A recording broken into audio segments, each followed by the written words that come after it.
This may sound kind of strange to you, but I was almost into adulthood before I realized I was an American. I'd never really thought about it. But somehow it never occurred to any of us that just being a citizen of the United States meant we were Americans. To us, Americans were people who spoke or understood only one language and ate peanut butter and jelly on mushy white bread that came out of plastic packages. We were different. We were Italian. For me, as I'm sure for most second-generation Italian-American children who grew up in the 40s and 50s, there was a definite distinction drawn between them and us. Everyone else, Irish, Jewish, Polish, African-American, German, they were Medagons, as my grandparents used to say. Those Medagons. There was no animosity involved in that distinction, no prejudice, no hard feelings, just a friendly and a proud observation, because we were sure ours was a better way. For example, Americans had to go to stores to get what they needed. We had a bread man, a coal man, a junk man, an olive oil man, an ice man, and a fruit and vegetable man came to us. They were the peddlers who plied the Italian neighborhoods every week. We didn't even have to watch for them to know they were there. We just waited for their call, their yell, their individual distinctive sound. In fact, we even had a man that sold clothing and dry goods door to door. All the ladies on the block would gather to see what was in that large bundle he carried on his back. And there were no set prices, just good, hard bargaining, even from the most timid of our neighbors. To this day, I can still hear the peddler's sad and sometimes frustrated lament. Take it. I'm losing money, but I'm tired of carrying it around. But they always returned, and the game was played out again and again and again. We came to know them all, and they knew us. Medagons had to deal with strangers. What a shame. Truly, I felt sorry for them. And without home delivery, they never knew the pleasure of waking up in the morning to find a hot, crisp loaf of Italian bread waiting behind the screen door. And instead of being able to climb on back of a peddler's truck a couple of times a week just to hitch a ride somewhere, most of my Medagon friends had to be satisfied with walking or taking the bus to the supermarket. We got to ride because we were Italian and lived in the neighborhood. There was something else that amazed me about them. On holidays, my American friends or classmates ate turkey, stuffing, mashed potatoes, and cranberry sauce. But that was it. We ate those things too. But it was only after we had finished the antipasto, the soup, the spaghetti, and meatballs and salad and whatever else Mama thought might be appropriate for the holiday. And the turkey or chicken was usually accompanied by baked ham or roast veal, just in case somebody walked in who didn't like turkey or chicken. And all of that was followed by an assortment of fruits, nuts, pastries, cakes, and of course those homemade cookies we called pizzelles. No holiday was complete without some baking. None of that store-bought stuff for us. That was the way we learned early in our lives how to make a 7-course meal last from noon until 4 p.m., how to handle hot chestnuts without burning yourself, and how good it tasted to put tangerine wedges in red wine. I truly believe Italians have a lifelong romance with food. And speaking of food, Sunday was truly the big day of the week.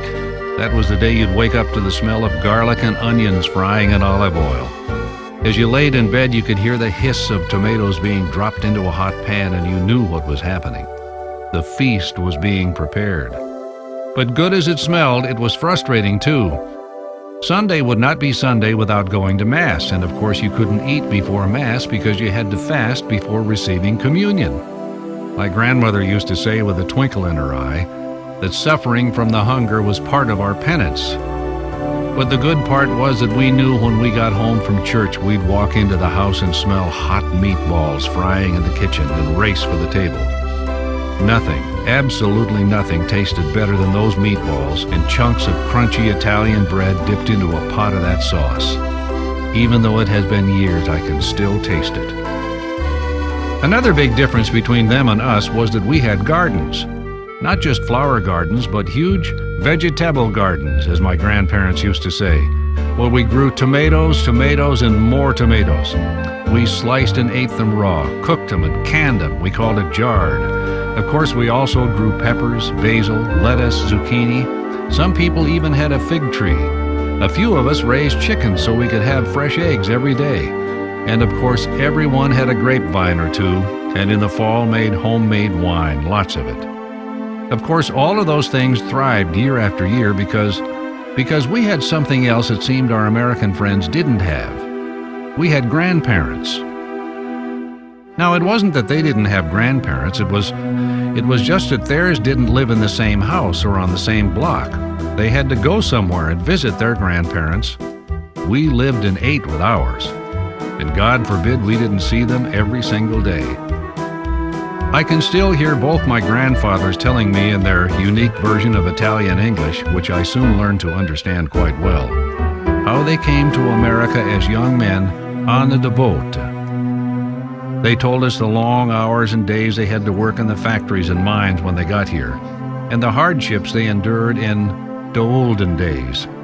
They also told us how their families lived in rented tenements and took in boarders sometimes in order to make ends meet. They decided early on they didn't want their children and grandchildren to grow up in that kind of an environment, so when they had saved enough money, and I could never figure out quite how, they spent everything they had and bought a house. They were so proud to own their own homes, and those houses served as family headquarters for the next 40 years. I still remember how my grandparents hated to leave their houses. They'd rather sit on the back porch and watch the garden grow than go anywhere. And when they did go someplace for a special occasion, they had to get back home as quickly as possible.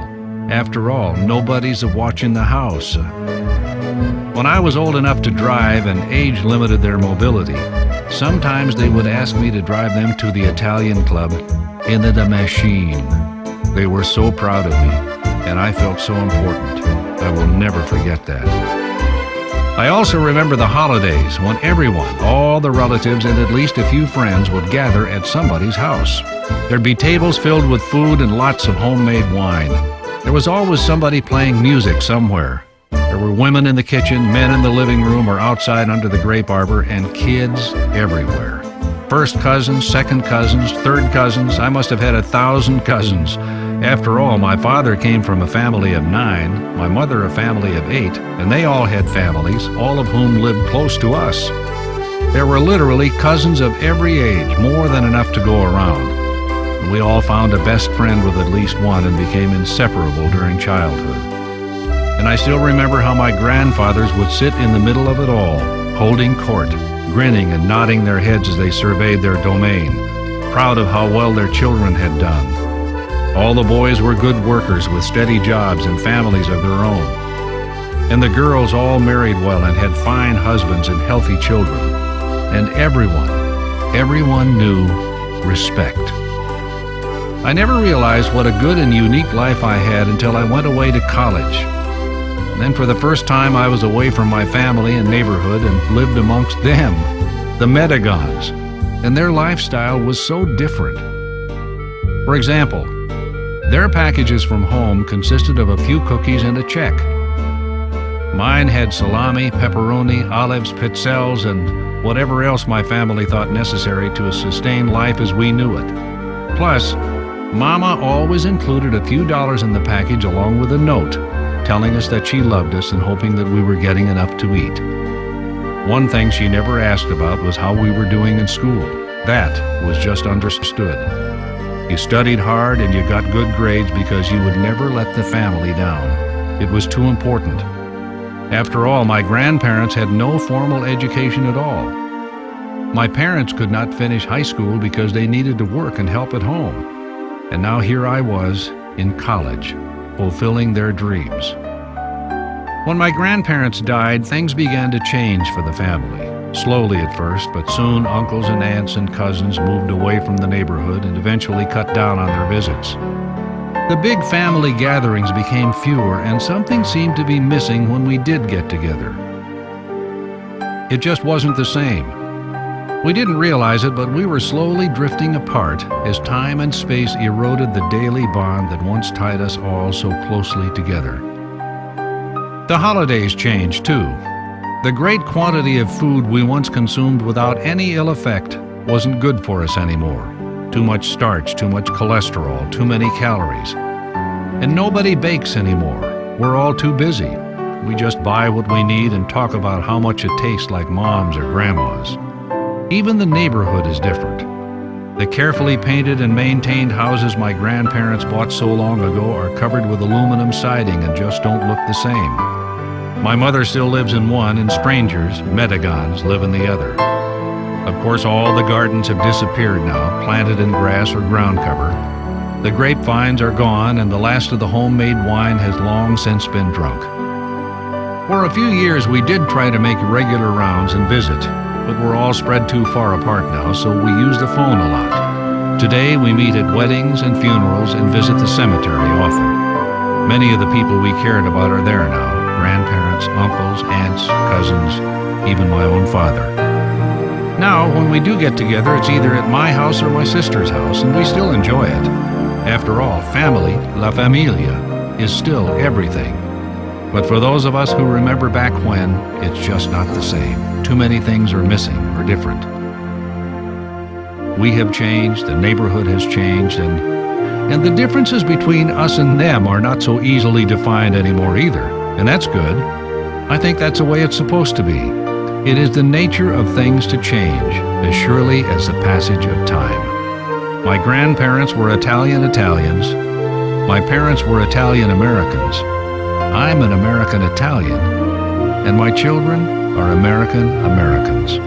We are all Americans now. Irish, German, Polish, Jewish. Call it culture, call it roots, I'm not sure what it really is. Life is still very good, and the memories are great. But still, there's a small part of me that will always be a little bit sad. My children will never experience firsthand a wonderful and important piece of who they are, and the joys of growing up Italian.